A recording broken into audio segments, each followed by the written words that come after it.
Oh la Kétal, donc je vais vous faire une liste par rapport au 22-3 de la liste du Portugal. Donc je vais dire qu'est-ce que j'en pense, vu que j'avais aussi fait pour l'équipe de France. Et je compte aussi faire pour l'équipe d'Espagne, vu que c'est des équipes que je connais plutôt pas mal, et du coup je peux analyser leur liste des 22-3.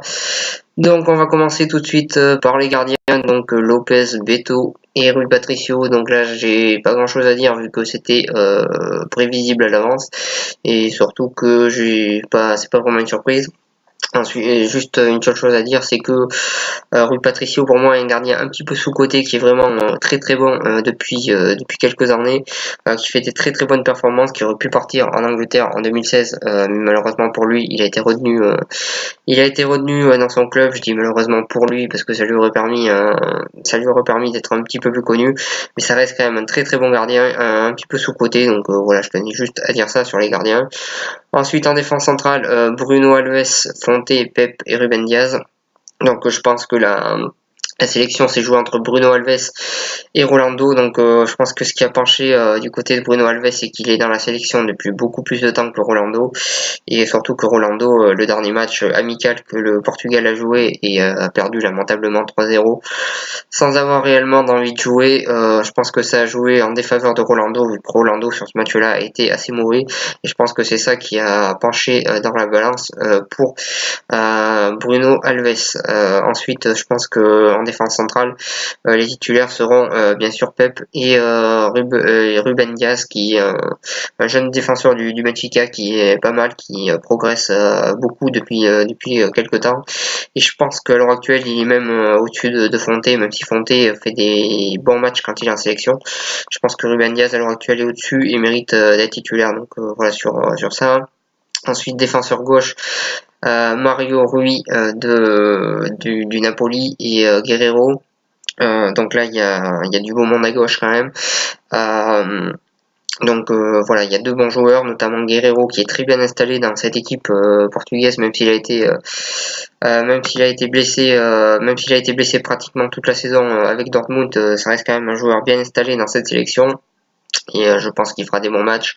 Et Mario Rui, je pense que c'est un bon remplaçant, donc il y a du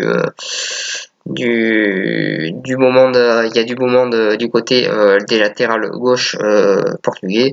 Donc voilà sur ça. Ensuite à droite, Ricardo Pereira et Cédric. Donc là on note l'absence de Semedo. C'est très surprenant parce que Semedo sur le papier ça reste quand même le meilleur latéral droit portugais, même s'il est un petit peu que remplaçant à Barcelone. Il a quand même pas mal de temps de jeu et dès qu'il joue il est performant. Donc c'est quand même surprenant de ne pas le voir dans cette liste. Après je pense que notamment Cédric c'est un joueur bien installé dans cette équipe, donc c'était compliqué de l'enlever. Et Ricardo Pereira qui est un petit peu la surprise, il fait une bonne saison et il est titulaire. Et c'est peut-être ça qui a penché dans la balance et qui a permis qu'il soit sélectionné à la place de Semedo. En tout cas, l'absence de Semedo est quand même surprenante selon moi, mais voilà, ça reste quand même cohérent. Je pense qu'il a voulu faire un groupe plus soudé et que Semedo devait pas vraiment faire partie de ce groupe assez soudé. Je pense, je sais pas trop, mais je pense que ça doit être ça, un petit peu comme la liste de Deschamps où il y a des surprises et des joueurs assez bons pas sélectionnés. Je pense que c'est pareil, il a voulu créer un groupe. Donc voilà sur ça. Ensuite, les milieux de terrain, Adrien, Silva, Bruno, Fernandes, João Mario, João Moutinho, euh, Fernandes et William Carvalho. Donc là on a Adrien Silva notamment qui est bien installé dans l'équipe et qui fait des bonnes performances. Donc voilà, il est bien installé dans cette sélection, donc c'est normal qu'il y soit. João Mario et João Moutinho, c'est deux joueurs qui sont bien installés aussi également dans cette sélection et qui peuvent soit être titulaires, soit être de bons remplaçants. Donc c'est normal qu'ils soient sélectionnés. Et ensuite William Carvalho qui est solide en tant que milieu défensif et qui apporte toujours énormément dans le jeu à cette équipe. par sa solidité. Donc voilà sur ça. Ensuite l'absence, c'est bien sûr André Gomes du Barça. Alors même s'il est remplaçant et lui pour le coup il joue peu, et quand il joue au Barça il est plutôt mauvais, je pense quand même qu'il aurait pu être présent dans cette liste parce que c'est un joueur qui a de l'expérience et qui sait comment jouer des grands matchs. Donc je pense qu'il aurait pu être dans cette liste. Maintenant il est tellement souvent remplaçant que ça peut se comprendre qu'il soit pas dans cette liste. Ensuite les attaquants, André Silva, Bernardo Silva, Cristiano Ronaldo, Gelson Martinez, Gonzalo Guedes et Quaresma. Donc là je vais parler d'abord des absents, donc Ronny Lopez de Monaco. Donc il a fait une très très bonne saison. Maintenant je pense qu'il est pas dans ce groupe parce qu'il y avait déjà des joueurs bien installés dans ce groupe. Maintenant il a fait une très très bonne saison et il aurait pu être dans ce groupe, mais c'est vrai qu'il fait partie des grands absents. Donc voilà sur ça. Ensuite on a l'absence d'Eder. Donc Eder c'est pas non plus un grand attaquant, mais bon il a marqué le but le plus important de l'histoire des Portugais.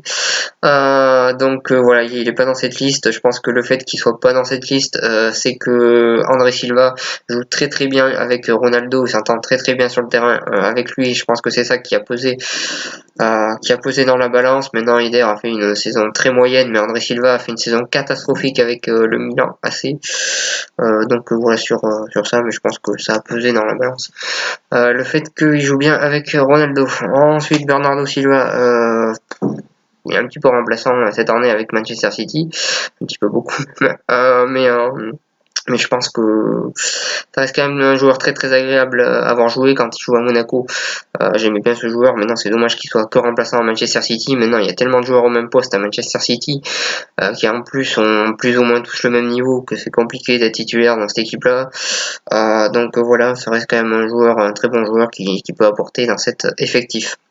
Ensuite Ronaldo, je pense que c'est sa dernière Coupe du Monde. Il a 33 ans, je vois mal faire une Coupe du Monde à 37 ans. Après je peux me tromper, mais je pense que ça sera sûrement sa dernière Coupe du Monde. Je pense qu'il va la prendre à cœur et avoir à cœur de la jouer à fond, et qui peut être important dans cette Coupe du Monde, et pourquoi pas faire une vraie Coupe du Monde réussie, ce qui pour l'instant n'a jamais été le cas.